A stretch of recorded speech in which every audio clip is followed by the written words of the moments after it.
Сайн байцгаана уу? Байгаль орчин уур амьсгалын өөрчлөлтийн дэд сайд мөнх тамиртай ярилцах гэж байна. Тэгэхээр урилга хүлээж аваад студид ирсэнд баярлалаа. За баярлалаа урьсанд. Тэгэхээр тав тэрийн ярилцлагын сэдв бол мэдээж хамгийн түрүүнд COP17 хурлын бэлтгэл ажил байх болно. Мөн мэдээж тав дахь байгаль орчин уур амьсгалын яамны уур амьсгалын өөрчлөлтийн яамны дэд сайдаар ажиллаж байгаа учраас энэ бас байгаль орчинтой холбоотой энэ салбарт хийж хэрэгжүүлж байгаа бусад ажлуудын талаар ч гэсэн ярилцъя гэж таныг урьсан байгаа. Тэгэхээр энэ COP17 хурлын бэлтгэл ажлыг хангаж байгаа ажлын хэсгийн ахлагчаар нь ажиллаж байгаа учраас хоёулаа ингэж яриагаа COP17-аас эхлэе. За юуны өмнөөс урьж студид авчирч COP17-гийн талаар бас ярилцж байгаа. За энэ байгаль орчин уур амьсгалын өөрчлөлтийн яамны бодлого цаашдын төлөвлөгөөний талаар ярилцж байгаад баярлалаа. За ер нь бол яг тэрвэл яг ажлын хэсгийн бол ахлагчаар биш байгаа. Үндсэндээ бол энэ COP17 буюу цэцэрлэгт тэмцэх нэгдсэн үндэсний байгууллагын талуудын 17 дугаар баг хурлыг зохион байгуулах үндэсний хороо гэж байгуулагдсан. За үндэсний хорооны дараагаар бол байгаль орчин уур амьсгалын өөрчлөлтийн сайд ахалж ажилладаг. За биний хувьд бол үндэсний хорооны дэд дараагаар ажиллаж байгаа. За энэ ажлын хүрээнд бас мэдээж энэ COP17 хурлыг зохион байгуулах ажлын бэлтгэл ажил. За хурлын үеэр юу хийх вэ? Ямар шийдвэрүүд гаргахыг бид нэр хүлээлттэй байна гэдэг энэ асуудлууд дээр бүгд хамтарч ажиллаж байгаа. За хон COP17 буюу цөөлжилт болон газрын дороотл тэр дундаа гангийн асуудлаар хилцэх энэ конвенц маань түүхэн ярихад 1992 онд анх үүсгэн байгуулагдсан. Риогийн 3 конвенц гэж байдаг. За мэдээж нэгдүгürt нь бол UNFCCC буюу уур амьсгалын өөрчлөлтийн COP гэж жил болгон зохиогддог. Энэ жил 2026 оны 11 сард Турк улсын Анталия хотод зохион байгуулах татгаар ингээд төлөвлөгдсөн явж байгаа. За дараагийнх нь бол цөөлжилт болон газрын дороотл гэдэг Монгол улсуудын 8 сарын 17-оос 28-ны хооронд зохион байгуулах конвенц байна. За тэрний дараагийнх нь бол биологийн олон янз байдлын конвенц гэж UNCPD гэж байгаа тийм. Тэр энэ конвенцийн хурал маань 10 сард Армян улсад бас болно.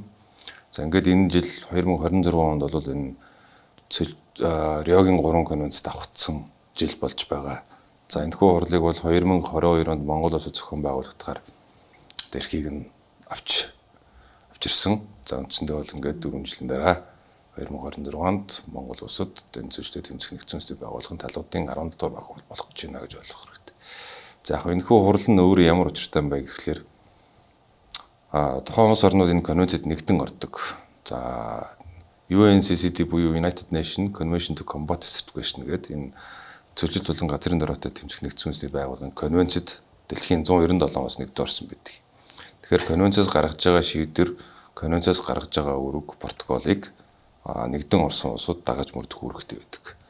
Тэгэхээр өнөөдөр энэ 8 сард болох Монгол улсад болох энэ хурлын үеэр 197 улсын засгийн газрын төлөөлөлд хамтдаа оролцуулаад за дэлхийн нийтэд тулгамдаад байгаа газрын дороотл цөөлжилт гантай холбоотой асуудлаар ямар цаашдын арга хэмжээнүүд авах вэ гэсэн тодорхой протоколуудыг гаргаж гинэ гэсэн үг.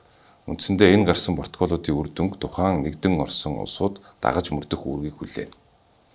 Ийм учраас энэ хурлын үеэр гарах хурлын шийдвэрүүд, хэлэлцээрүүд бол маш чухал гэсэн үг. Тийм учраас 197 улс 197-уулаа нэгдэж байж нэгдсэн шийдвэрт хүрж байж протокол гардаг. Тэгжээж тухайн улс болгон нэгдэн орсон улс болгон дагаж мөрдөх үүргээ хүлээнэ гэж ойлгох хэрэгтэй. Тэгэхээр энд маш олон хэлэлцээрүүд болно. 12 хоногийн турш бол маш олон улс хоорондын, төв хоорондын, бүс хоорондын маш олон хэлэлцээрүүд болно. За ингээд хэлэлцээрээс сүүлийн өдрүүдэд бол хурлынхаа шийдвэрүүдийг гаргаж протоколуудыг гаргах юм ажлууд хийгдэх юм. За үүнээс гадна энэ хурлыг Монгол улсад зохион байгуулж байгаа бас ямар давуу талтай юм бэ гэж. Ер нь яагаад Монгол улсад зохион байгуулагдахаар болсон юм бэ гэж. За зүйлдээ манайх өөрсдөө гаргасан юм байна тийм. За бидний хувьд бол энэ хурлыг зохион байгуулъя гэдэг 2022 онд гаргаад энэ 26 онд авах болж байгаа. За яагаад энэ чухал байгаа вэ гэхээр ер нь дэлхийн газар нутгийн нийт дэлхийн газар нутгийн 40 орчим газрын дороотл төртөд байгаа. За энэ дундаа Монгол улсын нийт газар нутгийн 76.9% нь цөөлжилт болон газрын дороотл гэж байгаа шүү. Дан цөөлжилт гээгүү. Газрын дороотлын шинж тэмдгүүд илэрсэн гэж. Газрын дороотл бол маш олон үе шаттайгаар явдаг. Тэгээ энэ бол одоо нэн дороотсон гэдэг тоо бол Монгол улсын хэмжээнд бол нийт газар нутгийн 22.6%, 23 орчим хувь нь одоо нөхөн сэргээлтийн яралтай хэрэгтэй, restoration процесс хэрэгтэй болсон юм шаардлага үүсэж байгаа. За ерөнхийдөө бол 76.9% нь газрын дороотлын шинж тэмдгүүд илэрсэн. Тодорхой үе шатанд газрын дороотолд орцсон явж байна гэж ойлгох хэрэгтэй. Тэгэхээр энэ Монгол улсын хувьд бас тулгамдаад байгаа асуудлуудын нэг. За үүнээс гадна гангийн асуудлууд байна. Тэ? Дээрээс нь шар шорон шуурга, зөвлөлтийн асуудал байна. Гэхмэчлэн олон асуудлууд байгаа энэ цаг үед Монгол улсад энэ хурлыг зохион байгуулна гэдэг нь өөрөө эргээд тухайн хурлын үед оролцох засгийн газрын төлөөллүүдээс гадна гэрний нэгэн байгууллагууд, мэрэгжлийн холбоод, хөрөнгө оруулагч нар, бизнесийнхэн, за энэ газар дээр төсөөлж бизнес хийдэг бизнесийнхэн гэхмэчлэн ингээд олон газруудын нэгдсэн чуулга уулзалт энд болдог. Мэдээж энэ конвенцэд өргөжүүлэх ажлыг тухайн бизнестэй холбоотой ирээдүйд явах бодлоготойгоо холбоотойгоор бодлогод бас оролцож ер нь дэлхийн нийтэд уур амьсгалын өөрчлөлтийн чиг хандлага хаашаа явж байгааг тодорхойлж тэрнтэй холбоотой биднес дасан зохицох, урьдчилан сэргийлэх ямар арга хэмжээнүүдийг авч болох вэ? Дээрээс нь нөхөн сэргээхэд ямар арга хэмжээнүүдийг авч болох вэ? Ингээхийн тулд засгийн газрууд юу хийх хэрэгтэй байна вэ гэдгийг чуулж хэлцдэг юм конвенц гэж ойлгох хэрэгтэй. Тэгэхээр энэ конвенц Монгол улсыг яг одоо ийм газрын дороотлын шинж тэмдэг илэрсэн ийм цаг үед болж байгаа нь бол бидний хувьд бас том боломжууд гарч ирнэ гэсэн үг. За үндсэндээ бол Монгол улсад цаашдаа газрын дороотл зөвлөлтийн эсрэг нөхөн сэргээлттэй холбоотойгоор үйл ажиллагаа эрхлэхэд бидний хувьд бол шинэ санаачлалуудыг авчирна. Монгол улсад байгаа мэрэгжлийн холбоод, иргэн нийгмийн байгууллагууд, залуучууд, малчид гэдэг маш олон хүний төлөөллүүд энд оролцож дэлхийн нийт ямар чиг хандлагатай юунд явж байгаа юм бэ гэдгийг бас ойлгож авах энд оролцох томоохон боломжууд гарах. За тэрнээс гадна хөрөнгө оруулагч байгууллагуудын хувьд Монгол улсад бид нар газрын дороотл зөвлөлттэй холбоотой үйл ажиллагаатаагаар ирээдүйд хийж болох төслөлт хөтөлбөрүүдэд танилцуулж энэ дээрээс хөрөнгө оруулалтыг татаж үйл ажиллагаа эхлүүлэх бас боломжууд бүрднэ гэж харж байгаа. За энэ бол заавал төрийнх биш, төр хувийн биш л за бусад оролцогч талуудыг бүгднийг хамарсан том арга хэмжээ болно гэж үзэж байгаа. За мэдээж хурлыг зохион байгуулахад host country буюу одоо хүлээн авагч улсын хувьд конвенцийн газартаа гэрээ байгуулсан байдаг. За гэрээний хүрээнд бол хүлээн авагч улс маань дэд бүтцийн бүх асуудлыг шийдэж өгөх хэрэгтэй. Ёстой. За дотор үйл ажиллагааны асуудлыг бол зөвлөлтийн конвенц өөрөө хөтөлбөр хуваараа гаргаж шийддэг. За мэдээж хүлээн авагч улстай хамтарч шийднэ гэсэн үг. Дэд бүтцийн ажлуудыг бол өнгөрсөн жилээс хойш ингээд хийгээ явж байгаа. За өнөөдрийн байдлаар бол яг үндсэн хурлын үйл ажиллагаа болох 12 барилга байгууламжийн асуудлууд маань баригдаад дууссан байна. За одоо дотор заслууд нь хийгдээд явж байна. Буюу одоо өөрөө хаваалтын хан босголтууд нь хийгдээд явж байгаа. За үндсэндээ нийт ажил маань бол нэг 75 орчим хувьтай явж байна. За 8 сарын 5 гэхэд бүх ажлыг дуусгаад зөвшөлтөд тэмцэх нэгдсэн үндэсний байгууллагын конвенцтой бид нар хүлээлгэж өгнө. За одоо тухайн хурал болох хурлын талбай маань хурал болохоос 4-7 хоногийн өмнө хурал болж дууснаас 1-7 хоногийн дараах хугацаанд нэгдсэн үндэсний байгууллагын газар нутаг болж шилжинэ. Яагаад? За энэ нөгөө нэгдсэн үндэсний байгууллагын хурал учраас тухайн хурлыг нэгдсэн үндэсний байгууллагын газар нутаг дээр нэгдсэн үндэсний байгууллагын протоколын дагуу хийгдэх ёстой. Хүлээн авагч улсын гэрээн дээр бол хурал болохоос 4 хоногийн өмнө, хурал болсоос 1 хоногийн дараах энэ сарын хугацаанд тухайн газар нутаг бол нэгдсэн үндэсний байгууллагын газар нутаг болох юмаа гэдэг бол заагаад өгсөн байдаг. За үндсэндээ юу гэсэн үг вэ гэхээр тухайн хурлыг зохион байгуулалтанд оролцуулж байгаа хуралд оролцогч талуудыг нэгдсэн үндэсний байгууллагын итгэмжлэх процессын дагуу талуудыг сонгож оруулдаг. За мөн дээрээс нэгдсэн үндэсний байгууллагын хамгаалтын албан ирж хамгаалтаа хийдэг тийм. За яг энэ протоколын дагуу энэ хурал маань болж явагдана гэсэн үг. За цэнхэр бүс буюу одоо бидний хэлээд байгаа энэ саяны нэгдсэн үндэсний байгууллагын хурал болох талбайгаас гадна ногоон бүс гэж байгаа. За ногоон бүсийг бол цэвэр Монгол улсын засгийн газраас санаачилж оруулж байгаа. За энэ яг зөвхөн Монгол улс гэлтгүү бусад КОП-ийн хурлуудын одоо энэ үндсэн загвар дээр ногоон бүсийг бол тухайн хүлээн авагч улсын засгийн газрууд хийж цэнхэр бүсэд багтааж чадахгүй байгаа өөрсдийнхөө оролцоо бас гадны байгууллагуудын оролцоог хангахын тулд ногоон бүс гэдэг зохион байгуулалтыг хийгээд тэрэн дотроо засгийн газрын өөрийнх нь эрх мэдлийн хүрээнд хөтөлбөр хувийн юмнуудаа тодорхойлоод үйл ажиллагаагаар эхэлж болдог тийм талбай байна. За энэ бол ногоон бүс мөн бол хүн болгонд нээлттэй нэг одоо урьдчилсан бүртгүүлж оруулах шаардлагагүйгээр хүн болгонд нээлттэй оролцуулна. Цэнхэр бүс бол заавал конвенцийн газрынхантай урьдчилж мэдэгдэн албан ёсны платформоор дамжуулан бүртгүүлж accreditation буюу одоо итгэмжлэл авч иж цэнхэр бүс рүү хуралд оролцох хэрэг нь үүсдэг тийм онцлогтой байна. Тэгэхээр 197 оноос нэгдсэн ингээд таасаа дурдж чинь тийм. Тэгэхээр одоо нэгдсэн үндэсний байгууллагын энэ конвенцод нэгдэх хэсэг нь тухайн улсын одоо гишүүн улсын өөртөө шийдэх бүрийн эрхийг нь асууж. Тэгэлгүй яг мэдээж хүсэлтээ гаргаад за бид нар танаа тухайн конвенцэд нэгдэн ормоор байна. За бид бас одоо энэ уур амьсгалын өөрчлөлт зөвлөлт газрын дөрөөлт биологи олон янз байдал гэсэн энэ асуудлуудад бас санаа зовж байгаа учраас зөвлөлтийн конвенц дээр гаргаж ирсэн одоо конвенцийн хүлээгдсэн үүргүүдийг хүлээхэд бэлэн байна гэдгийг илэрхийлж засгийн газар тэрнээс хүчээр одоо юу гэдгийг танах ороо гэж шаарддаг ойлголт байхгүй. Жишээлбэл одоо та хүмүүс байгаа Америк нэгдсэн улс бол нэгдсэн үндэсний байгууллагын төрөлцсөн байгууллагуудаас дийлэнхээс нь гараа явсан. За яг одоо энэ зөвлөлт болон газрын дөрөөлтөд тэмцэх нэгдсэн үндэсний байгууллагын конвенцээс бол одоо Америк нэгдсэн улс гараагүй байгаа. Тэгэхээр бас Америк нэгдсэн улсын төлөөллүүд бас энэ COP17 орлуугаар Улаанбаатар хот ирэх байхаа гэсэн үлээлттэй байна. Тэгэхээр одоо энэ сүлжилт таны саяхан ярьсан газрын дөрөөтлийн асуудал өөрсдөд нь одоо аль хэдийн тулгамдсан байгаа тийм эсвэл одоо тулгархад ойрхон болцсон ч гэдэг юм уу энэ асуудал байна уу? Ер нь одоо нэг ийм юмыг ус ойлгох хэрэгтэй. Энэ сүлжилт газрын дөрөөлт за биологи алиан байдал уур амьсгалын өөрчлөлтүүд энэ байгаль орчин нөлөөлж байгаа маш томоохон сэдвүүд бид ярьдаг. За энэ сэдвүүдэд бол одоо хэл хязгаар гэж байдаггүй. За Монгол улсын уур амьсгалын өөрчлөлтийг жижиг хаанч байхгүй. Оросын хэтих гэж байхгүй. Эсвэл Туркийнх ч юм уу Америкийнх, Европынх гэж байхгүй. Үндсэндээ бол энэ уур амьсгалын өөрчлөлт гэдэг бол дэлхийн нийтэд тулгарч байгаа бид нарыг одоо хамтарч хамтдаа энэ төлөө урьдчилан сэргийлэх, тэмцэх ийм үйл ажиллагааг нэгтгэж байгаа юм том одоо сэдв гэж ойлгож байна. Тэгэхээр одоо уур амьсгалын өөрчлөлт, биологийн олон янз байдлын экосистемийн алдагдал тийм ээ. За дээрээс нь сүлжилт газрын дөрөөлт гэсэн чиглэлүүдээр бол одоо хэл хязгаар гэж байхгүй учраас энийг одоо энэ олон улсууд нэгдэж хамтдаа нэг дуу хоолойгоор бол одоо ирээдүйд үр хөвгтүүдэд үлдээх, үр хөвгтүүдээсээ зээлж авсан дэлхийг бид нар хайрлаж хамгаалах ажлыг ярьж байгаа шүү дээ. Энэ том зургаар ярих юм бол тийм ээ. За оролцогчийн тоо 4-6 мянга байна гэдэг тоонууд яригдчихсэн. Одоо ер нь хэд байхаар байна? За бидний төсөөлөл бол за нэг 4-6 мянга орчим байх болов тэрнээс ч их байхыг үсэхгүй. Яагаад гэвэл цэнхэр бүс болон ногоон бүсэд зохион байгуулагдах одоо зэрэгцээ арга хэмжээ буюу одоо side event-ийг бид нар орчуулад байгаа юм л да зэрэгцээ арга хэмжээ гэж. Одоо side event буюу одоо тэнцээ тухайн байгууллага өөрийнхөө чиглэлээр үйл ажиллагаагаа танилцуулах, сурчлах. За бас олон нийтэд энэ шинэлэг гаргаж ирсэн судалгаа тий технологи бүтээгдэхүүнүүдэд танилцуулах юм side event-үүдийг хийдэг юм димтэй буюу одоо загвартай. Энэ загварыг хийх сайд ивент хийх хүсэлтийг бид нар 5 сарын 15-ны өдрөө тасалбар болгоод авсан, хүлээж авсан. Үндсэндээ бол цэнхэр бүсийн нийт сайд ивент хийх талбайн боломжит хэмжээ нь бол 350 орчим. Гэтэл манай дээр ирсэн хүсэлт нь 800 орчим байна.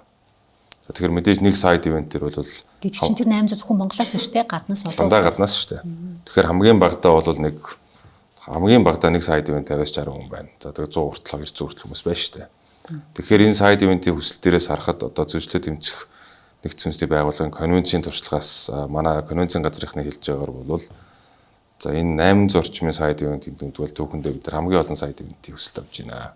Тэгэхээр Монгол улсын COP17 бас маш олон хүмүүс сонирхож байгаа юм байна гэдгийг бас хэлж байгаа. Тэгэхдээ яг одоо бидний хувьд бол за яг тэдэн өмөрчнэ гэж хэлэхэд хэцүү байна өнөөдрийн байдлаар. Мэдээж албан ёсны хурлын оролцогч одоо албан ёсны төлөөлөгч нарын хувьд бол бүгд оролцсон. За эдгээр төлөөлөгч нар ингээд дагалдах хүмүүстэй нийлээд за мэдээж тэнцээ ажиллах хүмүүстэй олон хүмүүс нийлээд өнөөдрийн байдлаар тэр Indigo гэж системээр бүртгэгдсэн байдлаар 1618 хүн байна. Бас муугүй тоо.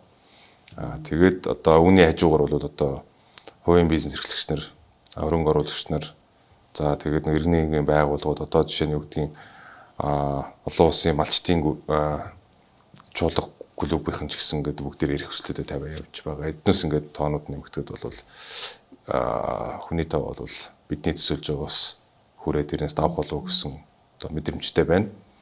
За үндсэндээ бол яг бас хурал маань 12 хоног болно. 12 хоногийн 12 өдөр бүх хүмүүс байхгүй. За мэдээж бүртгүүлсэн хүн бол тодорхой сэтвчсэн өдрүүдэд харж агаад аль өдрийн аль сайд ивент дээр би оролцсомаар байна гэдгийг харж агаад за энэ өдрүүдээр оролцсноо гэдээ өөрсдийнхөө сонголтоор ирнэ гэж ойлгож болно. Үндсэндээ мэдээж нийт оролцогчдын тоогоор л бид нар одоо нийт хэдэн хүн орслоо гэдэг тоогоо гаргах болохоос биш яг тухайн өдөрт хэдэн хүн байхыг хэлж мэдэхгүй. За магадгүй 8 сарын 17-ноос 22-ны хүртэл буюу 22 амралтын өдөр байгаа. За 8 сарын 17-ноос 21-ний хүртэл 4 өдөр бол дандаа техникийн уулзалт болно. Үндсэн хилцээрт бэлтгэгч тухайн улс орны одоо мэрэгчлэнүүд нэрээд хилцээрийн техникийн ажлуудыг бэлддэг. Одоо хилцээрийн урьдчилсан хилцээрүүдийг хоорондоо тохиролцдог ийм хурлууд болдог загвартай. За яг 8 сарын 22-нд амралтын өдөр байгаад 23-наас эхлээд сайд нэрийн төвшин уулзалт өдөр 23. За 24-нд нь санхүүгийн өдөр. За 24-нд нь санхүүгийн өдөр, 25-нд нь усны өдөр. За 26-нд нь газрын өдөр те. 27-нд нь хүн ба хүн сүнсний өдөр гэдэг ингээд сегментлсэн өдрүүд нь гарцсан байгаа. За тухайн өдрүүдээр ямар арга хэмжээнүүд аль байран дээр хаана болох уу гэдэг нь бүгд гараад дууссан байгаа. Тэгээ энийг харж байгаад манай оролцогчд маань одоо бүртгэхэд дуусна. Яагаад гэвэл энэ тематик days буюу тухайн өдрийн сэтвэлсэн өдрүүдийн наривчсан хөтөлбөр өнгөрсөн 7 хоногт эцэслэгдлэн батлагдсан. Зөвчлөлт тэмцэх нэгдсэн үндэсний байгууллагын зөвчлөлт тэмцэх конвенцийн газраас. Одоо бид энэ конвенцийн газраас Нью-Йорк өссөн. Үгүй энэ бонд байдаг. Төвн бонд байдаг. За тэгээд энэ конвенцийн газрынх маань энийг батлаад гаргаж тавингууд одоо яг аль ивентүүд дээр хизээ хэн орох уу гэдгээ одоо маш эрчимтэйгээр бол нэмэгдэж эхэлнэ гэсэн үг. Тий. Та сая нэг 12 байгууламж гэдээ ярьлаа тий. Тэгэхээр энэ хідэн төр хідэн бүр байгууламж болж үлдэхэр байгаа. За 12 байгууламжаас нэг дор 80 хүнийг зэрэг хүлээж авах хүчин чадалтай 2 шиг 0 байгаа. За тэгээд Монгол улсын одоо хүлээн авагч улсын байр буюу цомцог гэр байгаа. 36-гийн 6 метрийн диаметртэй цомцог гэр. За акшн дом буюу одоо бас гол хурлууд болдог хэсэг дээр буюу 29 метрийн диаметртэй бас нэг гэр байгаа. За энэ дөрвөн байгууламжинд үлдээд бусд нь бол төр байгууламжаар шийдэгдсэн байна. Энэ бол одоо нийслэлийн өмчөд үндсийн цэцэрлэгт төрөлнгийн мэдлэлд очно гэсэн үг. Цэцэрлэгт төрөлнгийн газар дээр байгаа учраас. Тий. Тэгэхээр дараагийн ажиллагаануудад бол ашиглах боломжтой. Бас ашиглах боломжтой гэсэн үг. Тий. За дэд үтсийн үед бол тэнцээ мэдээж зам талбай тий ногоон байгууламж бүх юмуд нь үлдэнэ. Тэрийг бол гээд цаашаа нийслэлийн өмчөд цэцэрлэгт төрөлн одоо арчилгаа хөрөнгөний бүртгэл юмуд аваад тэгээ явах байхаа гэж бодож байна тий. За та үндэсний орон нийтэд дараагаар ажиллаж байна гэж хэллээ тий. Тэгэхээр одоо энэ COP17 хуралд одоо манахаас ер нь одоо хувийн болон одоо төрийн болон хувийн хвшлээс нийтдээ одоо ингээд хичнээн байгуулгын хичнээн хүн гин үндэсний хороонд ажиллаж байгаа. За яг одоо хүний тоог нь би шууд хэлэх боломжгүй байна. Яг тэгэхээр энэ үндэсний хороо дотор 12 дэд хороотой. За дэд хороо болгон чиглэлээр дэд хороонууд байгаа. За мэдээж аюулгүй байдал үйл ажиллагаа аюулгүй байдалтай холбоотой нэг дэд хороо байна. За визний үйл ажиллагаатай холбоотой дэд хороо ч гэх юм уу те. За дээрэс нь тээвэр логистик, за соёл арга хэмжээ, зочид буудал гэх мэтчлийн ингээд 12 шиг дэд хороо үйл ажиллагаа эрхэлж байгаа. Тухайн дэд хороонуудыг дандаа төрийн байгууллагуудын одоо сайдын төвшин төрийн нэрийн бичгийн дарга нарын төвшөнд өдөрж ажиллаж байгаа. Тэгэхээр тухайн дэд хороон дотор зохион байгуулалтаа хийгээд маш олон хүнийг хамруулж ажиллаж байгаа учраас одоо яг тэдэн хүн гэдэг тоог бол хэлэхэд хэцүү байна. За энэ донд мэдээж төрийн хувийн хвшлийн хүмүүс маш тодорхой хэмжээгээр олон орсон байгаа. За яг шинжлэх ухааны байгууллагууд шин бодлого төлөлтийн дэд хороонд бол одоо манай шинжлэх ухааны акт 8 түүний арай 13 хүрээлэн тий. За дээрэс нь хэрний нийгмийн байгууллагууд Монгол улсад үйл ажиллагаа эрхэлдэг одоо залуу малчдын клуб ч гэх юм уу. Байгаль орчны залуучуудын холбоо. За тэгээд ингээд маш олон талын оролцоог хангаж тухайн жишээ нь одоо бүс нутагт байгаа малчдын тулгамдж байгаа асуудал юу байна гэдгийг бид судалж гаргаж хурлын үеэр бас дуу хоолойг гаргах энэ ажлууд хийгдэх учраас ингээд маш олон хүмүүсийг оролцуулсан томхон ажил хэсэг байгаа.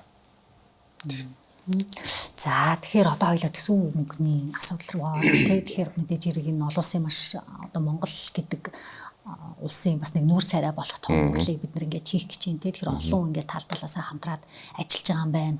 Улсын төсвөөс ингээд ямар хэмжээний мөнгө гарахаар байна. Тэгээд төсөв мөнгөн дээр бас нэг жоохон асуудал үүсэж байгаа юм байна гэж би ойлгосон. Жишээлбэл тэр нэг хятадын одоо гадаад харилцааны сайд ирээд явлаа шүү дээ тий. Жишээлбэл урд хөршөөс гэхэд 3 сая $10 одоо энэ COP17 хуралд одоо ингээд зориулж өгнө гэж исэн амлалт $1 сая болоо буурчлаа гэж одоо тэр айлчлалын дараа жишээлбэл яригдчихсэн тий. Тэгээ нөгөө Арабын орнууд жишээлбэл бас л ингээд амлалт төгсөн боловч нөгөө Ормосын дайнаас үүдээд бас л ингээд санхүүгийнхэн дэмжлэг нь буурахаар байна гэдэг мэдээлэлүүд авсан учраас одоо төсөв мөнгөн дээр асуудал юм байна.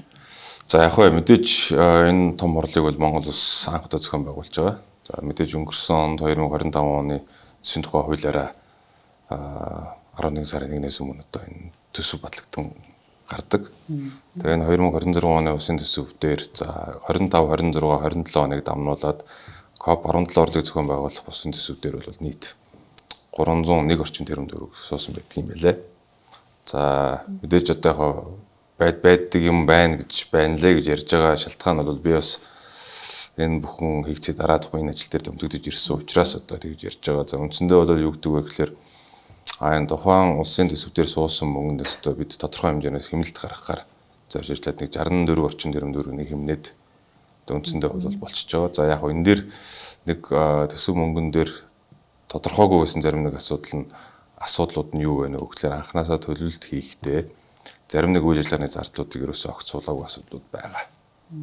За жишээ нь одоо юу гэдэг нь тээвэр логистиктэй холбоотой аэропорт дээрээс сурлын веню хүртэл буюу хурал болох газар руу өрөх одоо шаттл басны буюу одоо хуваарт автобусны зардлыг суулгаагүй байх жишээтэй ч гэдэг юм уу те. Тэгэхээр тодорхой одоо мартагдсан бид нар хэд төсөөлж хийж чадаагүй төлөвлөгөөндөө суулгаагүй ажлууд гарч ирсэн. За мэдээж энэ ажлууд дээр байгаа төсвийг нөгөө хэмнэсэн зардлаасаа бид нар шилжүүлж хийх боломжгүй. Яагаад гэхээр улсын төсвийн тухай хууль гэдэг бол дагаж мөрдөх үүрэгтэй хууль байдаг. За хуулийн өрөөнд бол худалдаа авалт буюу хөрөнгө оруулалтаар тусгагдсан мөнгөийг бид нар урсгал зад руу шилжүүлж болохгүй юм асуудлууд болгондсон асуудлууд гарч ирсэн. За мэдээж энийг бид нар ямар асуудлаар байдлаар шийдэж гэнэ вэ гэхээр тэр хувийн хвшлага хамтарлаар буюу одоо хандив тусламжийн чиглэлээр за мөн гадны улсуудын засгийн газруудаас одоо COP17 орлогыг зохион байгуулалт үзүүлж байгаа дэмжлэгийн өрөөнд бол шийдээд явж байгаа. За ерөнхийдөө бол бас шийдээд болчихгоо л гэсэн хүлээлттэй байна. Үндсэндээ түрүүн хэлсэн эдсэн засгийн газар яг албан ёсоор 3 сая өгнө гэдэг альбан бичгээр өгөөгүй ам байдлаар ирж исэн. За мэдээж одоо эцсийн шийдвэр $1 сая буюу одоо 3.5 орчим тэрбум төгрөгийн хандив өгнө гэж байгаа бид нар өсөндөө талархалтай байгаа. За мөн COP16 хурлыг зохион байгуулсан Сауди Арабын засгийн газар за бас одоо уулзалтын түвшинд ярьж байхдаа тодорхой хэмжээний дүн хэлээгүй. За ямар ч байсан бид нар дэмжлэг үзүүлнэ гэж хэлсэн. За бидний хүлээлт бол өндөрхөн дүн болов гэж төсөөлж хүлээж исэн боловч одоо $2 сая орчим өгье гэж байгаа. Гэхдээ энэ дээр маш талархалтай байгаа. Энэ бол бас бидний амжилт томоохон дэмжлэг үзүүлж байгаа учраас за ерөнхийдөө хандив тусламжаар орж ирж байгаа хувийн хвшлийн байгууллагууд маань бас дэмжлэг үзүүлж байгаа. За ялангуяа одоо энэ оюутлогоор Тинта компани, одоо уул уурхайн зарим компаниуд маань бас дэмжлэг үзүүлж байна. За үүнээс гадна маш олон байгууллагууд мөнгөний хэлбэрээр биш одоо бараа материал хэлбэрээр, үйлчлэгээ хэлбэрээр COP17-д ингэж туслая.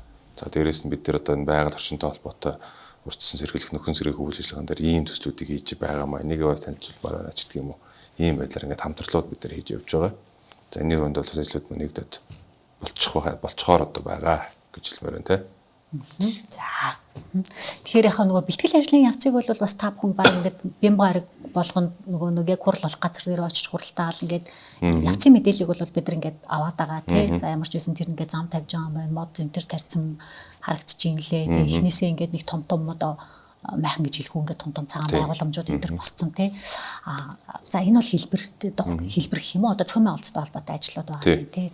Яг агуулга нь юу байх вэ? Тийм. Яг одоо би түрүүний миний хэлдэг санаад ерөөсөө л тэр штэ. Яг хурлын зохион байгуулалтын ажлууд бид нар хурлын бэлтгэл ажил буюу одоо дэд үтстэй холбоотой зохион байгуулалттай холбоотой ажлуудыг хийн штэ. За энэ ажлыг бол тэгээд ямар нэгэн байдлаар одоо энэ төлөвлөгөөнийхэн дагуу өдөр хийгээд ямарчсан хүргээд болчихно. Төлөвлөгөөний дагуу ажил маань явагдаж байгаа. Хоцорж алга болсон юм бол ерөөсөө байхгүй. За мэдээж тэр дунд бол нөгөө аж ахуйнтай холбоотой асуудлууд төр жижиг сажиг асуудлууд маш их гарна. За тэгээ хариуцсан дэд ороод маань өөрсдөө асуудлаа газар дээр шийдвэд явж байгаа. За юу гэдгийг гэрээлдэх хоорондоо зарим нэг мартсан ч гэдэг юм уу, илүү гаргасан, тэ дутууд оцсон юм зөндөө гарч ирж байгаа. Мэдээж энэ асуудлыг бол тухай бүрдний шийдлээр болоод явж байгаа. За яг энэ хурлыг зохион байгуулж амжилттай болох гэдэг үндэс маань бол бид энэ дэд үтсийн ажлуудыг шийдэх нь бидний хувьд амжилт биш. бидний хувьд хамгийн том амжилттай болно гэдэг нь бол хурлын үеэр хилцэгдэх асуудал, үр дүнгийн асуудлыг ярьж байгаа. Энэ хурл болох 12 хоног бол Монгол улсын хувьд бол одоо триггер буюу одоо бүүнийг гогт арж байгаа байдалтай тий. Одоо анхны одоо бидний эхлэл гэж харж болно. Үндсэндээ бол хурлын үеэр Монгол Улсын засгийн газраас тал хэрийн төлөвлөгөө буюу Step Action Agenda гэдэг ажендаг гаргаж танилцуулна. Дэлхийн 197 улсын төлөвлөлтүүдэд. За энэ аженда дотор бол 3 төрлийн санаачлагыг дэвшүүлж байгаа. Монгол Улсын засгийн газраас дэлхийн нийтэд энэ бол зөвхөн Монголд хэрэгжүүлэх санаачлага биш, дэлхийн нийтэд хэрэгжүүлэх санаачлагыг өрөөнд гаргаж байгаа. За нэгдүгээрт нь бол Rangeland Flagship буюу энэ бол одоо бэлчээрийн газар нутгийн тэргүүлэх санаачлага гэж байгаа. Үндсэндээ дэлхийн нийт газар нутгийн одоо 50 орчим бэлчээрийн газар нутаг байдаг. За Монгол улсын нийт газар нутгийн 70% бэлчээрийн газар нутаг байдаг. За энэ бэлчээрийн газар нутгийг одоо бид нар хамгаалж нөхөн сэргээж үйл ажиллагааг нь одоо онгон байглаар дэлхийн онгон байглаар авч үлдэхгүй бол ирээдүйд тулгамдах асуудал юу вэ гэж бодож байгаа учраас энэ тэргүүлэх санаачлага хамгийн нэгдүгüрт нь бол бэлчээрийн газар нутаг байна. Яагаад бэлчээрийн газар нутаг чухал юм бэ гэж дэлхийн нийтийн өмнө тулгараад байгаа уур амьсгалын өөрчлөлт ер нь юунаас болоод байгаа юм бэ гэдэг маань одоо энэ агаар мандлын дотор 3 төрлийн хий бүрэлдээд байгаа. За энэ нь бол одоо нүршлийн хий, метаны хий, азотын давхар эсэл гэсэн. Энэ 3 төрлийн хийгээс болж агаар мандлын дотор нэг давхар үүсэж байгаа. Энэ нь бол дэлхийн дулаарлыг нэмэгдүүлэх гол шалтгаан. Дэлхийд улаанаар нарнаас аваад одоо дэлхийн газар дээр аваад буцаад улаан гадагшлах хэрэгтэй байтал тухайн 3 хий маань бол дулааныг гадагшлуулахгүй барьж байгаатай холбоотой дэлхийн цагаар огцом өөрчлөгдөж байгаа. За үүнтэй холбоотойгоор улаан амьсгалын өөрчлөлт явагдаж байгаа. Энэ бол зүгээр нэг л жишээ. Мэдээж дэлхийн өөрөө бол маш төгс систем.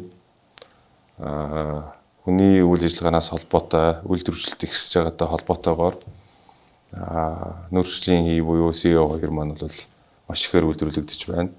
За энийг бууруулах үндсэн систем нь дэлхийд өөрт нь байдаг. За энэ мод ус.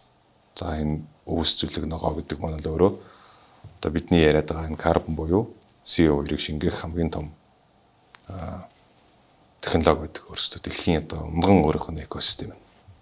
Гэтэл одоо энэ газрын дороотл гэж яриад байгаа чухал зүйл маань бол газрыг бид нар хайрлахгүй бол газар өөрөө газар дээр ургаж байгаа энэ зүлэг ногоо, нэг ховор ургамлууд, мод энэ бүх зүйлүүд маань карбоныг шингэх том систем байгаад байдаг. Энэ дороотх тусам бид нар тэр систем алдаад байна гэсэн үг. Тэгээ энэ карбон кредит гэдэг юм чинь Парис хэлцээр анх гаргаж ирээд одоо Монгол улс NDC-гээ батлаад сая уур амьсгалын өөрчлөлт үлдээ боллоо шүү дээ. Энэ нь бол одоо энэ карбон кредитийг дэмжих зорилготой явж байгаа. Төрөн биесэн тэр давхарга үүсгэж байгаа агаар мандлын дотор үүсгэж байгаа 3 хийний дийлэнх нь буюу одоо 90 орчим хувийг нь бол карбон буюу одоо нөөцлөгийг гаргаж байгаа. Тэгэхээр одоо бид нөгөө нэг sustainable development гэж ярьдаг те. Доктортой хөгжил дээр үндсэндээ бид шаардлагагүй бол илүү зүйл битгий бодолж аваач. Шаардлагагүй бол машин битгий уун алах те. Шаардлагагүй бол шинэ гар утас битгий аав. Хэрэгцээгээл хангаж ивэл. Яагаад ийм ойлголтууд энэ sustainability гэдэг ойлголт гарч ирээд байна вэ гэхээр хүн өөрөө хэрэглээгээ багассан тохиолдолд эрэлт буурна. Эрэлт буурахаар нийлүүлэлт буурна. Нийлүүлэлт буурна гэдэг нь үйлдвэрчлэлт буурна гэсэн үг. Үйлдвэрчлэлт буурна гэдэг чинь тог захиргаан баг юмнэ. Хэрэглэнэ. Ер нь заад санаа л юм. Энгийнээр тайлбарлавал. Гэдэг маань одоо энэ CO2-ийг үйлдвэрлэх чинь дийлэнх томоохон фактор нь бол одоо захиргаан эрчим хүчний станцууд байна тийм ээ. За тэгээ мэдээж үйлдвэрүүд өөрсдөө ингээд CO2-ийг байн гаргаж байгаа. Тэгэхээр энэ зүйлийг бууруулах зорилгоор ингэ явж байгаа. Тэгэхээр энэний хүрээнд ер нь дэлхийн нийтэд өмнө хувийн хвшлээс орж ирсэн хөрөнгө оруулалтын 6% энэ Rangeland буюу одоо бэлчээрийн газар нутагт орсон байдаг. Тэгэхээр энийг одоо дэлхийн нийтэд Улаанбаатарт болох COP17 хурлаар тэргүүлэх санаачлал болгож гарч танилцуулж байгаа юм учиртай. Хэрвээ цаашдаа энэ санаачлагыг дэмжиж нэгдэж орж улсууд дэмжиж нэгдэж орж ирэх байх. За ингээд энэ дээр бол дэлхийн нийтийн хувьд анхаарал тавьж эрчимтэй хөрөнгө оруулалтуудыг татаж энэ дээр ажил хийх нь санаачлагыг Монгол улс гаргаж дэвшүүлж байна гэсэн үг. За хоёр дахь нь мөн адил water nexus management буюу газар усны менежментийн асуудал ярьж байгаа. Бид нар газрын дороотол зөвлөлт гангийн асуудлыг ярихад ус ярихгүй гэж юусэн болохгүй. За Монгол улсын эрхлэгчийн санаачлагаар одоо энэ 333 нуур голыг сэргээх ажлууд хийгдэж байна. Энэ төслүүд явж байна. Энэ нь өөрөө ингээд усны сүлжээ, усыг нөхөн сэргээх тогтоох нь энэ газрын доротл цөөлөлтөд тэмцэх хамгийн том зөв гарц гаргалаа байна гэж үзэж байгаа учраас усан дээр бид онцгой анхаарах хэрэгтэй гэдгийг бас дэлхийн нийтэд гарч тавьж байгаа. За яг энэний хувьд бол одоо усны асуудлыг бол дэлхийн бусад бүхэл улс орнууд за тэр дундаа одоо нэгдсэн үндэсний байгууллагын UNICEF буюу одоо боловсрол шинжилгээ ухааны байгууллага гэдэг те нэгдсэн үндэсний байгууллагын UNICEF-ийн зүгээс ч гэсэн усыг маш ихээр өмнө гаргаж ирж ярьдаг, байнга ярьдаг зүйлүүд дэлхийн бусад улс орнууд байнга л усан дээр санаа зовж ярьж байгаа. Яг энэтэй адилхан Монгол улс ч гэсэн усан дээр бид нар бас санаа зовж байгаа гаргаж ирж байна, санаачлага танилцуулж байгаа. За гурав дахь нь бол nature based solution буюу одоо энэ дэлхийн нийт технологи руу шилжиж байгаа энэ цаг үед байгалийн дархмал их үүсвэрийг ашиглаж шийдлүүд гаргаж ирэх боломж байна гэж үзэж байгаа. За энэ нь бол одоо хатуу болон зөөлөн буюу хардвер софтверүүд төвшин аль нь нэх боломжтой. За Монгол Улсын ерөнхий сайдын санаачлагаар хэрэгжүүлэх гэж байгаа төслийг одоо бас бидний танилцуулна. Энэ юу гэхээр сэргээх төрчин хүчин дээр суурилсан дата төвийн жишээ нь хийх боломжтой. Энэ дата төв гэдэг бол бас эргээд энэ газрын дороос чөлөөтэй тэмцэх нэгдсэн үндэсний конвенцээр бас томоохон дэргүүлэх санаачлага болох боломжтой гэж харж байгаа. За нөгөө талдаа одоо юу гэдгийг техникийн төвшөнд дархмал их үүсвэр буюу салхи наартай усыг ашигласан цахилгаан станцууд барих боломжууд. За түүнээс гадна тэрийг ашиглаад цаашаа одоо малчтай холбоотой яг одоо энэ өдөр нутагт бэлчээрийн одоо өв соёлыг авч тээж явж байгаа малчтын зүгт бид нар ямар шийдлүүдийг гаргаж өгчөөж энэ цөлжт болон газрын дороодлыг бууруулах боломжтой байгаа юм бэ. Малчтад өөрсдөнд нь ашигтайгаар энийг яаж төсөл болгож хэрэгжүүлж болох юм бэ гэдэг энэ зүйлүүдийг л санаачлаг гаргаж ирэх гэж ярьж байгаа. За үндсэндээ энэ гурван санаачлаг бол Монгол улсын COP17 үеэр танилцуулах тэргүүлэх гурван санаачлаг маань. За энэ санаачлагын хүрээнд төрийн болон хувийн хөгжлийн байгууллагуудаас төсөл хөтөлбөрүүдийг төслийн санаачлагуудыг цуглуулсан. За цуглуулах процесс нь стил явж л байна. За үндсэндээ бол нэг 350 орчим санал одоогийн байдлаар цуглуулчаад байгаа. За энэ 350 орчим санал дээр конвенцийн газар болон зөрчилдөд тэмцэх нэгдсэн үндэсний байгууллагын талуудын 17 дугаар байгууллагыг зохион байгуулах үндэсний орны дэргэдэх ажлын албан дээрээс одоо техникийн багийн зөвлөх хүчнүүдийг үзүүлээд тухайн төслийн санаачлах хөтөлбөрүүдийг нь зөвлөх хүчний хүрээнд янзлаад одоо bankable буюу хөрөнгө оруулах боломжтой, ашиг олох боломжтой төсөл хөтөлбөрлөөр шилжүүлж өгч туслах үйлчлэг үзүүлж байгаа. За ингээд энэ төслүүдэд бид нар COP17 дээр ирэх гадны томоохон хөрөнгө оруулагчид нар буюу одоо дэлхийн бараг бүхэл банкуд ирнэ. Жишээ нь одоо Дэлхийн банкны дэд ерөнхийлөгч нар ирнэ. За Европ хөрөнгө оруулалтын банк те EIB, BRD, за EDB, ADRB те тэгэл AIB, World Bank дэлхийн байж болох бүх томоохон фанд банкуд бол одоо манай COP17-ийн уралд илэрхийлсэн байгаа. За энэ хүмүүс бид нар уучлаад танилцуулна гэсэн үг. Тухайн төслүүдийг. За магадгүй тухайн төсөлд саналаа өгсөн явж байгаа хувийн хөгжлийн байгууллагууд маань эндээс хөрөнгө оруулалтаа олоод хөнгөлөлтөө зээлээ аваад те төслөө хэрэгжүүлээд энэ нь эргээд байгаль орчиндөө эрг нөлөө үзүүлэх нь бидний гол зорилго байна. Тэгэхээр энэ COP17 хурлын үеэр одоо төр хувийн хөгжлийн хамтрал за дээрэс нь хөрөнгө оруулалтыг холбож өгсөн хамтралаар бид нар үр дүнгээ дүгнүүлэх болов уу гэж харж байна. За мэдээж бол конвенцийн талуудын хурал тэрний үр дүн бас чухал. За талууд бол хилцээр түрээд шийдвэр төрөх нь бас чухал байгаа. Тэр бол одоо Монгол Улсын засгийн газрын тослон өгөхөөс хийж чадах ажил биш. Бид конвенцийн газартаа бол энэ дээр бол тусал дэмжлэг үзүүлж явна. Яг одоо Монгол Улсын засгийн газрын өмнөөс дэвшүүлж байгаа энэ гурван санаачлагын хүрээнд бол эдийн хэмжээний хөрөнгө оруулалтыг босгож эргээд цаашдаа бидний томоохон төслүүдийг хэрэгжүүлэх боломж өсгөх гэдэг нэгдүгээр чухал. За хоёрт нь мэдээж Монгол Улсын засгийн газраас санаачилсан энэ гурван санаачлагыг зөвхөн Монгол улсад хэрэгжүүлэх төслөөр хязгаарлаж ирсэн болохгүй. За бэлчээрийн газар нутгтай холбоотой төслийг бид нар чинь Казахстанд хэрэгжүүлэх гэсэн саналыг аваад энийг холбож өгөөд хийх нь бидний одоо ажлын үр дүн бас тооцогдох ёстой. Ягаад гэхээр энэ санаачлагыг бид нар гаргаж ирээд дэлхийн нийтэд бас энийг одоо глобали буюу одоо олон улсын түвшинд Монголын өв болгож авч үлдэж байна. Ягаад гэхээр эргээд дараа нь төвхүүд нь юу гэж яригдах вэ гэхээр COP17 хурлаар Монгол улс бэлчээрийн газар нутгийн тэргүүл санаачлаг гаргаж ирсэнтэй холбоотойгоор одоо энэ ажлууд ингээд Америкийн нэгдсэн улсууд ч гэдэг юм уу те. За Европын аль нэг одоо онгорч гэдэг юм уу. За энэ Казахстан, Узбекистан ч гэдэг юм ингээд хийгдсэн байна гэдэг өв болс үлдэх ёстой. За тэгээд COP17 хурлын үеэр бол Монгол улс энэ зөвлөлт тэмцэх нэгдсэн үндэсний байгууллагын конвенцийн хурлын даргалах үүргийг хүлээж авна. За ингээд COP18-ын хурлыг хүртэлх хугацаанд конвенцийн бүх хурлуудыг Монгол улс даргалж оролцоно гэж байна. Зөвхөн энэ 12 өдрийн хурал биш Энэ 12 юм байна. өдрийн хурал биш буюу энэс цааших 28 оныг хүртэлх одоо 2 жилийн нэг болдог конвенцийн COP18 хурлыг хүртэлх хугацаанд конвенцийн бүх арга хэмжээнүүдээр Монгол улс даргалж оролцоно.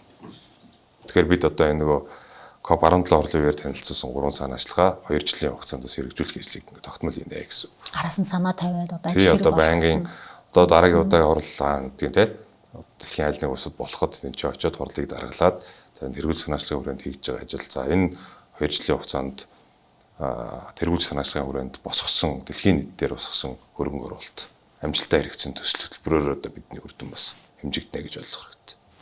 4 жилийн өмнө ерөнхийлөгч Дубайд болсон COP-д оролцох үеэр нөөцлөлчд ингээд сурвалжилдаг штэ тийм та хамт яваад тэр үед ингээд очиод тэр COP-ыг ингээд сонсож байхад ийм арга өрөнд юм байлээ нөгөө хөгжиж байгаа болон хөгжингүү орнууд ингээд нэг хоёр тал болоо. Тэгээд хөгжиж байгаа болон одоо буурай орнууд те ялангуяа Африкийн орнууд голтууд ингээд уур амьсгалын өөрчлөлтийн нөлөө нь бид нар дээр илүү хүнд тусаад байна. Гэтэл уур амьсгалын өөрчлөлтийг үүсгэж байгаа нь та нар штэ гэдэг одоо ингээд анууд ирвэтэй те Америкийн нэгдсэн улс бүгд намайг Тэт ард улс гэдэг нөгөө өсрөнгөө хөгжилтэй орнууд ингээд та нар бол маш их хэмжээгээр үйлдвэрлэл явуулдаг гэдэг ингээд харилцан нэгээ жаахан буруутгсан өнгө эстэй. Тэгээд нөгөө хөгжиж байгаа болон ядуу буруу орнууд нь нөгөөдөлөөсөө маш их хэмжээний санхүүгийн дэмжлэг те мөнгө хөрөнгө авдаг ингээд нэгтгэх юм байлээ штэ шууд ингээд харилцан бие биенээ ингээд буруутгасан тийм яриа хэлцлүүд болтгийн байна лээ. Тэгэхэд та сая ингээд хэлж ин за 3 санаачлаа манай ус гаргаж ин те. Тэгээд энэ талуудын байгуурлын нэг онцлог нь нөгөө дийлэнхийн шийдвэрээр биш юм билээ штэ те. Бүх хүний 197 улс дэмжиж батлагддаг тийм онцлогтой юм билээ штэ те. Тэгэхээр нөгөө батлагдахгүй байх магадлал маш өндөр. За яг та бас зөв ярьж байна. Үндсэндээ бол уур амьсгалын COP болон биологийн аймаг хөдөлгөөний COP за мөн адил одоо манай энэ Монгол улсад болох ч байгаа зөвлөлтөд тэмцэх зөвлөлт газрын оролцоод тэмцэх COP-ийн хурлаад яг ямар гараад гардаг. За ялангуяа бол одоо манай COP-ийн үеэр өнгөрсөн COP16 дээр болсон маргаан үргэлжлэнэ. За COP16 дээр ямар маргаан болсон бэ гэхээр өнгөрсөн 30 гаруй жилийн хугацаанд зөвлөлт тулан газрын дороотлын чиглэлээр өсрөнгөө хөгжилтэй орнууд бол маш их хэмжээний босдгоо тусламжуудыг хийсэн байна. Тэ? Арга хэмжээ авахгүй ч. Гэтэл одоо энэ дийлэнх нь одоо Африкийн орнууд буюу Африкийн 53 улс нэгдэж тэр зогсдог. За энэ улсууд маань бол тухайн босдгоо тусламжийн хүрээнд хийгдэж байгаа үйл ажиллагаанууд дээрс үр дүн гаргахгүй байна. Хийж байгаа үйл ажиллагаач үр дүн гаргахгүй байна. Хоосон мөнгө өргөдөд байна гэдэг маргаан өссөн. За ингээд Африкийн улсууд өсрөнгөө хөгжилтэй орнуудын хооронд бол ямар маргаан өссөн бэ гэхээр түрүүний яг таны хэлдэг энэ уур амьсгалын өөрчлөлт газрын дороотлол гэдэг юм чинь та бүхний эрчимтэй үйлдвэрлэл өсрөнгөө хөгжөөс үүдэлтэйгээр дэлхийн уур амьсгалын өөрчлөлт явагдаж байгаатай холбоотой бол та нарын нэг үүрэгтэй гэж өөр орнууд үзэж байгаа. Тийм учраас тэд нар маань конвенцийн аль бие ёсны хуралд протоколоор энийг оруулахыг шаардсан. За ингээд шаардаад эхлэнгүүт өсрөнгөө хөгжилтэй орнууд тэгвэл тийм байхгүй гэд ингээд эсрэг байр суурьтай болцсон байна. Үндсэндээ бол бид нар хангалттай мөнгө өгж явахт та нар энийг бол авч хэрэгжүүлж үр дүн гаргахгүй байна. Тэгэхээр энийг цаашаа өгөх шаардлага байхгүй. Ингээд хоёр талаа гарсан юм асуудлууд байгаа. За мэдээж энэ асуудал дээр бол одоо Монгол улс дипломат шугамаараа учрыг нь олуулах тэ энэ яагаад яг зүгээр бидний зүгээс ч гэсэн конвенцийн зүгээс үзэж байгаа зүйлүүд нь юу гэхээр тухайн хоёр улсууд ингээ маргалцснаар бол бидэнд сайн хөндлөлт гарахгүй байна. Тэр бүлгүүд ингээ хоёрондоо хуваагдсанаар бид нар хилцэл түрээд хоорондоо нэг шийдэлд хүрэх юм бол дахиад цаашдаа энэ зөвлөлт газрын дороотлын чиглэлээр үйл ажиллагаа эрхлэхээс өөр аргагүй. Тэгэхээр нэг өсрөнгөө хөгжилтэй орнууд маань бас дэмжиж явах нь зүйтэй гэдэг юм. Монгол улсын хувьд бол одоо аль нэгний талд орохгүй нийцрэл буюу дундыг одоо барьсан байр суурьтай байгаа. За тэгээ нэгэж бид нар бас илэрхийлж байгаа. За үндсэндээ бол Монгол улс буурай хөгжилтэй орноос гараа авцсан. Хөгжиж байгаа орноо ороод ирсэн. Статусгаа өрөөнд дунд орлоготой улс болсон тийм. За буурай хөгжилтэй улс байхад бол бидэнд бусдгоо тусламж олгодог байсан юм байлаа. За одоо бол бусдгоо тусламж биш хөнгөлтэй зээлийн өрөөнд хөрөнгө оруулалт маш идэвхтэй болж байгаа. Болсон гэсэн үг. За тэгээд Монгол Улсын засгийн газар өөрт нь үргэлжлэл гэж хамтарсан буюу одоо хамтарсан санхүүжилтийг хийх саналууд маш ихээр ирж байгаа тий. За тэгээд таны саяны хэлдэг талуудын эсрэг зэсрэг байр суурийг нэгтгэж шийдэл төргөж чадвал бидний хувьд бас маш том амжилт болно. За тэгвэл энийг бол одоо хэн ч хэлж мэдэхгүй байгаа. Мэдээж энэ дээр бас ажиллаж байгаа. Конвенцийн газрынхаа өөрсдөө ажиллаж байгаа. За бид нар бол хүлээн авахч улсын хүрээнд бол дэмжиж ажиллаж байгаа гэж бид тэр байсан те. Бид бол дэмжих үүрэгтэй болохоос биш. Яг конвенцийн албан ёсны хурлыг бол конвенцийн газар өөрөө хийх үүрэгтэй. Өөрөө хийдэг. Монгол улс бол хүлээн авахч улсын хувьд бол дэмжиж ажиллаж байгаа. За яг бидний байр суурь бол дундын байр суурьтай байна. Тэгэхээр энэ 12 хоногийн төгсгөлт нь одоо энэ манайхаас төвшүүлсэн санаачлалуудыг яг дэмжсэн дэмжигдэг нь тодорхой болно. За энэ бол яг протоколоор албан ёсоор дэмжигдэлтэй биш. Хүлээн авахч улсын бүрэн эрхийн дагуу бид нар өөрсдийн ажендагаа танилцуулж байгаа. За энийг бол одоо дэмжиж оролцохоо илэрхийлж болно улсууд. Дэмжихгүйгээж илэрхийлж болно. Гэсэн эдийн чинь санаачлалын цааш хэрэгжээд явна л гэсэн үг. Яг албан ёсны протокол буюу түрүүний таны хэлдэг 197 улс жишээ нь буурай улсуудын энэ гангийн тулгамдаад байгаа гангийн асуудал өөрөө маш чухал хүний эрүүл мэнд амьд явах хэрэгтэй шууд холбоотой байдаг байхгүй юу? Газар бол одоо газар буюу хөрсөн эрүүл байж энэ хүний хоол хүнс өөрөө гарч ирж байна. Энэ хүний эрүүл мэндтэй шууд холбоотой байна гэж үзэж байгаа. Тэгэхээр энэ хөрсний асуудал дээр хөгжингөө улсуудыг анхаарал тавьж хөрөнгө оруулалт хийгээч гэдэг шаардлагууд маань ингээд хэлцэл түрээд гарах юм бол энэ протокол жигдэгдэд явна гэсэн үг. Үндсэндээ бол одоо үзүүлэлтүүдээр нь за иймэрхүү төрлийн хөгжилтэй улсууд бол энэ улсуудад ийм төрлийн одоо дэмжлэг үзүүлэх үүрэг хүлээнэ гэсэн үг конвенцээр жишээ. Яг конвенцийн үндсэн албан ёсны шийдвэрүүдийг бид хэрэглээд байгаа байхгүй. Тийм. Гэхдээ яг одоо сүүлийн 2 жил одоо энэ Европын орнуудад одоо Франц гэх мэт те одоо Европын өндөр хөгжилтэй орнуудад ч гэсэн сүүлийн 200 мөн бол маш халуун зүүн болж штэ одоо ингээд энэ зүүн ч гэсэн бас л нөгөө өнгөрсөн жил бол бүр нэг рекордыг эвдсэн штэ те цаг уурын мэдээллийг одоо бүртгэснээс хойших хамгийн халуун өдрүүд тохиолоо гэдэг энэ зүүн дахиад тэрэн давтагдлаа тэгээд ер нь цаашдаа энэ Европын энэ халуун зүүн ч бол бүр ердийн үзэгдэл болохоор байна энэ төр гэдэл мэдээнүүд гараад байна. Тэгэхээр одоо энэ уран амьсгалын өөрчлөлт чинь нөгөө юу ядуу буураа биш одоо ингээ хөгжингөө орнууд өөрсдөө мэдрээд эхэлж байгаа шүү байна. Би түрүү хэлсэн те. Уран амьсгалын өөрчлөлт гэдэгт бол хэл хязгаар гэж байхгүй гэж. Франц нь байна уу, Африк аль нэг орн байна уу, Монгол улс байна уу? Энэ уран амьсгалын өөрчлөлт дэлхийн нийт болж байгаа зүйл. Энийг бид хүлээн зөвшөөрсөн. Уран амьсгалын өөрчлөлт дасан зогсож, өөрчлөлтөнд нь хамтарч явахгүй бол энийг бид зогсоож чадахгүй гэдэг дэлхийн нийт ойлгоцсон. За тэгэхээр энэний хүрээнд бол одоо бүх улсууд мань хамтарч арга хэмжээ авах зүйтэй л гэдэг шийдэлтэй байгаа. За одоо энэ нөгөө түрүүний одоо яриад байгаа маргаанч бол мөнгөний асуудал яриад байгаа тийм. За энэ санхүүжилтийн гарах юм бэ. Мэдээж ер нь байгаль орчны чиглэлээр нөхөн сэргээх, за эсвэл урьдчилан сэргийлэх үйл ажиллагаанууд дандаа зардал талтай байгаад байдаг, орлого олдоггүй. Эдийн засгийн хэрэгэлтэнд орж орлого олохгүй учраас энэ бол арга хэмжээний хувьд дандаа нэг юм хасах тал руу яваад байна гэж ойлгож байна те.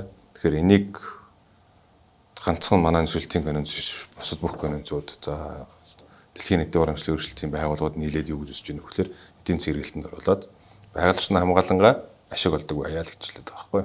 Тийм учраас энэ карбон кредит гэдэг юм гарч ирээд ер нь яванда энэ нөөц төрөгчийн шингээлтийн үйл ажиллагаатай холбоотойгоор энэ кредиттэй зарлж борлуулж тодорхой хэмжээний бас буцаагаад орлого олдог байдал руу шилжихгүй бол энэ бол одоо бидний номер 1 асуудал байж чадахгүй эдийн засгийн өргөгөөжгүй болохоор ингэж яваад ах юм байна гэдэг дэлхийн нийт ойлгож байна. Тэгэхээр одоо бид нар бүгд л энэ чиглэлээр явах хэрэгтэй болж байгаа болж таарж байгаа гэсэн үг тийм. Энэ хурлын үеэр одоо манай улсаас засгийн газраас жишээлбэл одоо яг энэ байгаль орчны салбарт одоо бүр яг санал болгох ийм төсөл хэрэгжүүлмээр байна гэдэг ингээ боддоор санал болгох бэлэн төслүүд байгаа юу? Би ярнээс 350 орчим төсөл байгаа. Тэгэхэд 350 орчим төслийг нэг үржил ярихад хэцүү байна. Одоо зүгээр л нэг энгийн жишээ ярихад яг би энийг ингээ шууд олон нийт цацагдж байгаа учраас ярихад буруугаар хүлээж авч болохгүй. Ер нь л яг хөтэ юу гэдэг юм. За ингээд нэг 500 сарлагтай айл байна жишээ нь тийм үү? Тэгээ 500 сарлагтай айл дээр нөгөө төсөл хэрэгжүүлэх гэж байгаа нэг гэж байна юу гэхээр окей танаад малын тоог 200 барья. 200 сарлагтай бай. Сарлаг дээр чинь энэ одоо малын чинь тоо толгон дээр үндэслээд танаад махны ферм, сүүний ферм, бяцлагны ферм гэдэг юм уу, ийм ферм байгуулж өгөөд явуулъя. Тэгэхээр энэ нөгөө олон тоо толгойтой малтай хүмүүс бол нөгөө малаа эдийн засгийн хэрэгэлтэнд оруулаад шууд гаргаж ирээд одоо энэ байманд өг зархаас илүү те албан ёсны үйлдвэртэй болоод үйлдвэрээрээ дамжуулаад орлого олдог болоод малтын тоо толгой буурснаар нөгөө газрын дороотл буюу одоо бэлчээрийн газар нутгийн сэргээхийн ажиллагаанууд игдэг юм байна л гэдэг. Энийг л тооцдог юм их гэдэг шүү дээ, тэ. Тэгэхээр ийм л төрлийн ч гэдэг юм уу, маш олон төрлийн юм санаачлууд байгаа. Төсөл дунд нь.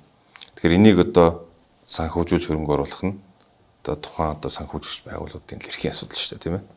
Тэгээд одоо юу гэдгийг энийг заавал төр авч ийх гэсгүй төр дангаараа газрын дороотлыг оруулах юмш боломжгүй.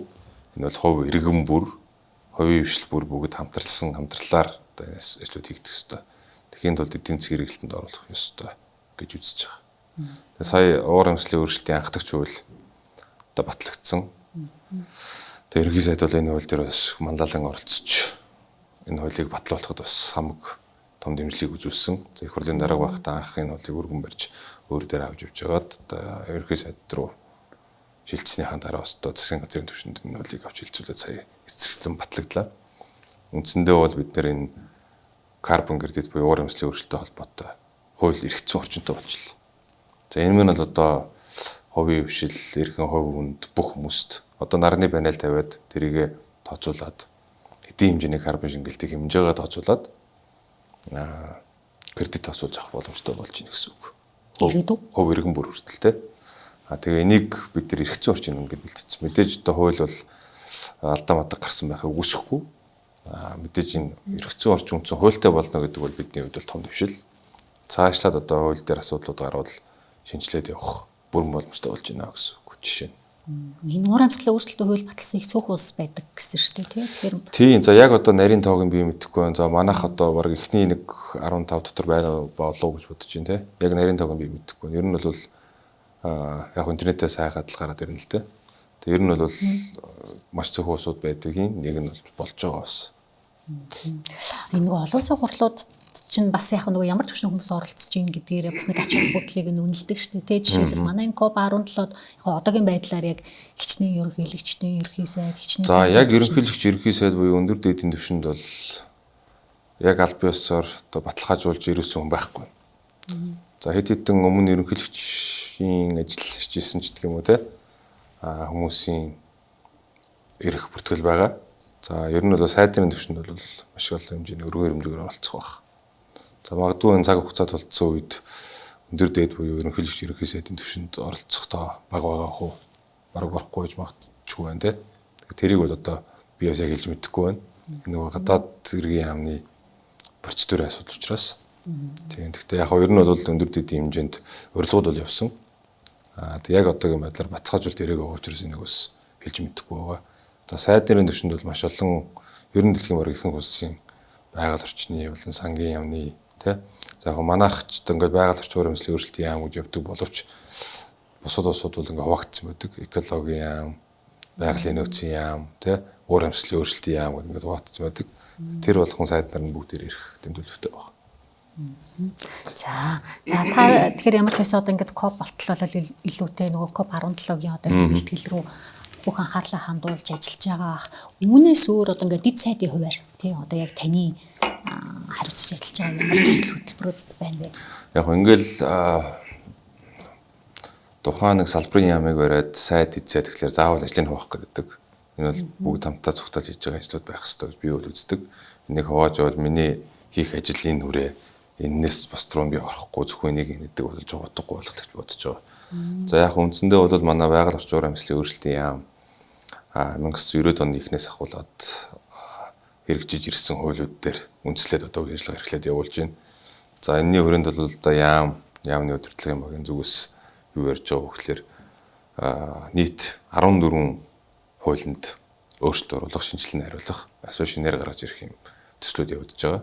За энэний бол одоо эхнийх нь үнэлгээний тухай хууль маань сая энэ хаврын жуулгаараа батлагдаж эцэглэн батлагдлаа. 8 сарын 1-ээс хэрэгжиж эхлэх гээд хүлээж байна. За дээрээс нь уур амьсгалын өөрчлөлтийн анхдагч хууль бас батлагдсан. За үүнээс хойш цааш нь одоо бид нар тусгай хамгаалалтай газар нутгийн тухай хууль, айн хууль, за усны хууль, биологийн олон янз бүрийн хууль, айн тагнуурын тухай хууль гэдэг нь маш олон хуулиуд руу буюу одоо үлдсэн 12 орчим хууль руугаа одоо COP17 дуусаад намрын жуулган дээр бас бэлтгэж бид нар оруулах төлөвлөгөөтэй ажиллаж байна. Үндсэндээ бол бодлогын яам гэдэг бол бодлого тодорхойлогч гэхээр бид нар нэг юм амар том юм сэтгэл гэдэг. Бодлогын яам гэдэг бол тухайн оролцогч салбарын оролцогч талуудын эрх зүйн орчныг нь бүрдүүлж өгөх урт хугацаанд гарах үр дүнгийн урьдчилж хараад баг багаар арга хэмжээг нь авч явах хэрэгтэй бол ийм гэж би зүгээр хөвдө боддог. Үндсэндээ бодлого гэдэг бол магадгүй одоо 30 жилийн дараа ямар үр дүн гарч магадгүй вэ гэдгийг бид нар барьдаг. Тэр үр дүнгээс сэргийлдэг. Тэрийг өнөөдөр авч хэрэгжүүлж арга хэмжээ авдаг ийм л газар байх хэрэгтэй. Тэрнээс хүү бол одоо өдөр тутмын үйл ажиллагаа, аж ахуйн үйл ажиллагаа бол хийгээд байх шаардлага байхгүй гэж үздэг. Бодлогын яамны хувьд бол мэдээж аж ахуйн тооцоот газрууд тэр өмчийн компаниуд за бусад одоо яам агентлагийн газрууд ч гэх юм уу одоо манай энэ усны газар ойн газар ч гэх юм газрууд бол одоо яг аж ахуйтай холбоотой үйлчлэг мод тарих үйл ажиллагаанд ойн газар бол оролцоод модыг ингэж тарины төлөвлөгөөний дагуу хийнэ гэж явж явах хэрэгтэй болохоос биш яам хаана ямар модыг тарихыг нь зааж эхлүүлдэг биш. Яам бол энэ тухайн моднууд тарьсаар тухайн бүс нутагт ямар нөлөө үзүүлэх вэ? Ирээдүйд тухайн бүс нутгаар нь 20 жилийн дараа мод тарих үйл ажиллагаа маань ямар үр дүн гарах вэ гэдгийг шийддэг. Тэрнийг урьдчилж чарж эргэцсэн орчинд бодуулж өгдөг юм байх хэрэгтэй гэж боддгийг. Тэгэхээр энэний өрөөнд бол мэдээж одоо ямар ч COP17 урлуудаа эхлээд дуусгаад аваадгыг. За тэгээд COP17 хурлын үр дүнгээс гарсан амлалтуудыг араас нь хөөцөлдөг гэж бас байгаа. Бид түрүүнээс 2 жил энэ COP-ийн үйл ажиллагааг Монгол улсад харгална. Тэрний хүрээнд бид нар дэвшүүлсэн санаа санаачлагаа бас бодит ажил хэрэг болгох. Хэрвээ ямар нэгэн байдлаар амлалтууд гарсан бол тэр амлалтуудыг ажил хэрэг болгоход бас дуусахгүй өөрнө маш их ажлууд үлээгдэх байх. За тэрнээс гадна одоо мэдээж яамныхаа энэ бодлогын төвшөнд энэ үйлчлэгэнд бас нэгт оролцоод явах юм зорилготой байна да. Та яг энэ байгууллагын уур амьсгалын өөрчлөлтийн одоо ингээд дэд сайдаар ажиллахаас өмнө MIAT компанид бол олон жил ажилласан. Одоо MIAT мөнх тамир гэдгээр бараг ингээд танигдсан хүн штэ тэ. Тэгэхээр ингээд бизнесийн салбараас яагаад ингээд гинт төрийн албар руу ирэв? Тэгээ яг ер нь MIAT төрийн өмчт хувьцаат компани 100% төрийн өмчт компани. За мэдээж одоо бид бүгдээрээ л мэдж байгаа энэ төрийн өмчт компани гэдэг нь бол компанийн засаглалын тухай хуулиар компани тухай хуулиар ашиг орлоготой тэгээ бизнес үйл ажиллагаа эрхлээд явж байгаа хэрэгтэй. Гэхдээ бидний мэдээр би ч гэсэн бас улс төрийн томилго урал газар очсон хүн тий. Ер нь бол яг MIAT компанид би өнгөрсөн 9 жилийн хугацаанд MIAT компани үнэхээр чадварлаг мундаг хамт олонтой хамтарч ажилласан. Зөвчтөр бас 70 жилийнх нь ойн боллоо. Тэгээд энэ MIAT компани дээр байж явах хугацаанд хэлцээний дараагаас нь ахвал яг мэрэ зарчмаар хэлцээний дарга газрын захирал гүйцэтгэх захирлах салбарын шалддаг өнгөрсөн 9 жилийн хугацаанд ажилласан байдаг. Тэр энэ бол жинхэнэ аж ахуйн тооцоод тухайн үйл ажиллагаараа бизнесийн үйл ажиллагаараа орлогоо олоод өөрөөрөө санхүүжүүлээд өөрийнхөө олсон орлогоос зардлаа гаргаж явдаг юм санхүүжүүлэлтээ хийж явдаг юм байгууллага. Улсын төсвөөс нэг төгрөг авахгүйгээр явдаг. За энэ байгууллагын хувьд бол мэдээж орлого зардлын хэмжээний зөрүүгээр ашигтай ажиллах юм зорилтуудыг л тавьж ажиллаж байсан жинхэнэ аж ахуйн ажлууд багхгүй. Тэгээ одоо бас өнгөрсөн 9 гаруй жилийн хугацаанд тэрнээс өмнө би бас хувийн хвшил ажиллаж байсан те. Тэгээ ер нь бол одоо 9 гаруй жилийн хугацаанд аж ахуйн тооцоодгүй үйл ажиллагаатай газар ажиллаж явсан байгаль орчин чиглэлээр ажиллахсан баяртай байгаа. Байгаль орчин уур амьсгалын өөрчлөлтөд бол бас маш том буйнтай ажил гэж би зүгээр дотроо бэлгшээж байгаа. Тэгээ энэ ажилд бас гар бие оролцоод энэ салбарын бас нэг хэсэг бүрэлдэхүүн болоод байгаа цагтаа байсан шиг орсон шиг оршоод ажил хийсэн шиг хийгээд явъя гэсэн тийм зорилготой байгаа. Тэгээ яг дөнгөж ороод энэ COP гэсэн том урлын асуудал руу орцсон. Одоо эндэж гисэн би баяртай байгаа. Мэдээж маш их ажилтай, маш завгүй байгаа ч гэсэн таны ардан заавал гарна гэсэн төлөвлөгөөтэй л ажиллаж явж байна. Яг дэд сайд нарыг ингээд гинт томилсон тий. Тэгэхээр ингээд олон бүх яамдууд дэд сайдуудтай олцсон. Тэгээ бид хэд чинь нөгөө дэд сайдгүй бас нэлээд олон жил явчихсан шүү дээ тий. Тэгээд яг өмнөх дэд сайдууд ч гэсэн их л олон нийтийн шүүмжлэлт донд байдаг байсан. Тэгээд нөгөө манайхан чинь яг ер нь дараагын тоог одоо нэмэхэд их хүнддэг эсэргүүцдэг болоод байна шүү дээ тий. Та энэ талаар ямар тайлбар хэлэх вэ? За яг нэг үехэд бараг нэг 10 жилийн өмнө гэсэн би бас дэд сайдыг эсэргүүцдэг л нэг байсан тий. Дэд сайд гэл нэг одлоо албан шал гаргаж ирэл хүнийг шагнадаг юм болж байна гэж тий. Яг өөрөө ингэ хийгээд үзэхэд ялцгүй дэд сайд бас хэрэгтэй байдаг юм байна. Яг тэгэхээр ялангуяа олон улсын төвшөнд үйл ажиллагаа эрхэлж байгаа яамдуудын өрөөнд бол дэдсээ заавал хэрэгтэй байдаг юм байна. Жишээ нь одоо юу гэдгийг гадны томоохон улсууд бол яг одоо харилцан ажил төвчний хүмүүсийн улсууд явж идэг. За тэгэхээр одоо сайдын төвшөнд сайд бол одоо бүх зүйл рүү ганцаар ороод яваад байх боломжгүй байдаг учраас одоо сайдын төвшөнд тийг уулздаг байхгүй бол дэд сайдын төвшөнд гэдэг нь өөрөө эргээд нөгөө талдаа гарч ирэх үр дүнгийн хувьд бол маш чухал ач холбогдолтой байдаг юм байна. За хоёрдугаарт нь бол мэдээж энэ яамны ажилтнууд яг ийм учраас одоо дэлхийн бусад улс орнууд ч гэсэн маш олон дэд сайднэрийн албан тушаалууд байдаг байна шүү дээ. Тэгэхээр яг энийг бас ингээ хийгээ явах нь бас буруу биш мэн гэдэг зүгээр өөрөө ажиллангуудаа өөрийгөө өмөрөх гэдэг юм шиг юм ярих гэдэг юм шиг болчих гээд байна. Тэгж би зүгээр бодсон. Гэхдээ яг хоо мэдээж одоо албан тушаалыг хашна гэдэг бол бас маш том үүрэг хариуцлага байдаг те. Тэр үүрэг хариуцлагаа ухамсарлаад одоо үр дүн гаргаж ажиллах нь л зорилго болохоос биш. Энийг одоо яг ингээд ус төржүүлээд дэцэд байна байхгүй гэдэг дээр бол миний хувьд бол одоо байхын зүйтэй юм байна л гэж зүгээр бодож байгаа. За магадгүй шаардлахгүй бол бас одоо яг өнөөдрийн явж байгаа бүр зөв байхыг ч үүсэхгүй. Яг одоо би нэг тэрэн зөв нь буруу юм шилж мэдэхгүй байна. Үндсэндээ миний хувьд бол ямар ч сайн амирх ажилтаа л байна. Тэгээд үнэхээр дийлдэхгүй л ажилтаа байгаа. Би ямар санда одоо нөгөө Мят компани дээр байж байхдаа амар завгүй гэж өргөддөг гэсэн. Тэгсэн чи үр завгүй байна л гэж бодож шүү дээ. Яг хоо тэрнгүүрээ ингээд таныг асуусан болохоор хариулж байгаа шүү. Тэргүүрээ би бас гомдлоод комплейнд өгдөг юм байхгүй. За өөрөө үүрэг хариуцлагч бодоод ажиллая гэж явж байгаа. Хамгийн төгсгөлт нь би нэг ийм асуулт нэмсэн байсан. Энэ яг нөгөө топ 100 шалгаруулдаг. Би энэ дээр нөгөө нэг топ 100 бол топ шиг л байх хэрэгтэй гэж боддог байхгүй юу? Юу энэ топ 100 аж ахуйн тийм. Тэгэхээр нөгөө энэ топ 100 аж ахуйн гэж одоо ингээд жил болгон шалгаруулдаг ерхий сайд ингээд төрийн албанд хүлээж аваад ингээд батламжийг нь гардуулдаг те гүйцэтгэлтэйгээр тэгэхээр энэ жишээ бол тогтчлоо. Топ 100-д багтана гэдэг бол бас их нэр төрийн хэрэг болчихлоо шүү дээ. Манай аж ахуйн нэгжүүдийн хувьд бол аюул чухал. Тэгээд нөгөө та байгаль орчны салбарт ингээд ажиллаж байгаа учраас танаас асууя гэж бодсон. Тэр нь юу вэ гэхээр ингээд 5 шалгуураар шалгаруулад байгаа байхгүй юу? За тэр 5 шалгаруул нь юу юм бэ гэдгсэн чи ашиг. Борлуулалт эхлээд борлуулалтын орлого. Тэгээ борлуулалтын орлого ашиг хичнээн үнийг ажлын байраар хангасан байна. Ямар хэмжээний эндэж төлсөн байна. Гэт тэгэнгүүтээ тавтах нь болохоро юу байла? Ингээд нэг санхүүгийн л 5 үзүүлэлт байгаа. Ямар ч байсан тавлаа. Тэгэнгүүт санхүүч биш юм байл да. Тэр нийгмийн асуудал байна те. Ажлын байрны хангаж байгаа. За тэгээд ашиг орлоготой байх хэрэгтэй гэдэг ч юм уу те. Эдийн засгт оруулж байгаа хувь нэмрийн л үнэлэх гэдэг шүү дээ. Тэгээд татврын ерхий газраас бүх датануудыг авч байгаа байхгүй. Тэгээд татвараас өгсөн ингээд тайлан тоонуудыг үндэслээд шалгаруулж байгаа. За тэгээд шалгаруулангууд чинь нөгөө яалтчгүй манаас нэг эдийн засгийн бүтцээсээ ингээд шалтгаалаад нөгөө уулуурхайн компаниуд чинь ингээд топ руу орж ирж байгаа шүү дээ. Төрийн болон хувийн ингээд уулуурхайн компаниуд. Гэтэл уулуурхай хүнд үйлдвэр чи өөрөө бас нэг салбарын онцлог байгаа юм те. Яалтчгүй нөгөө хаягдал байгаль орчинд үзүүлэх нөлөө нь тэг байх боломжгүй нэг тийм салбар байгаа даа шүү дээ. Гэхдээ угаасаа тэг байх боломжгүй юм гэд байж болохгүй те. Байгаль орчинд үзүүлэх сөрөг нөлөө хог хаягдал одоо тэгэл тэр тоосчлт цагаан тоос гэл бүх юмыг л аль болохоор хамгийн бага байрлахын төлөө зорих хэрэгтэй шүү дээ. Тэгэхээр нөгөө тэр байгаль орчин гэдгийг нь ерөөсөө харгалзахгүйгээр ингээд топуудыг шалгаруулад байгаа байхгүй. Зөв. Тэр төрөнд нь би зүгээр хувьтай айгу шүмжилттэй ханддаг учраас таны байр суурийг сонсон.